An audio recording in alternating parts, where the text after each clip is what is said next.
यहाँ बैठना मना है, यहाँ खेलना मना है, यहाँ खड़े रहना मना है, यहाँ लिखना मना है। इन जुमलों में हम बोल रहे हैं मना है, इसके लिए आपको यूज़ करना होगा इंग्लिश में it is forbidden.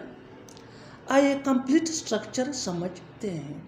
It is forbidden +2 + V1 यानी first form of verb plus other words. आगे डिटेल से समझाता हूँ मिसालों से।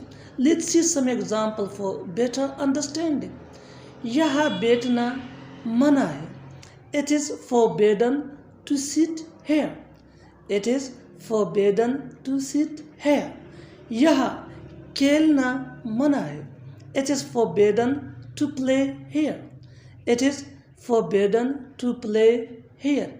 यहाँ खड़े रहना मना है, it is forbidden to stand here, it is forbidden to stand hair.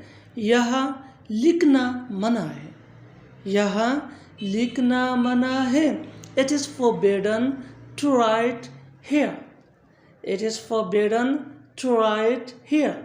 और आखिर में ये सेंटेंस आपके लिए कमेंट सेक्शन में इसका जवाब ज़रूर देना। यहाँ थूकना मना है, यहाँ थूकना मना है। Subscribe English PS for more advanced English sentence structure. Thanks, man.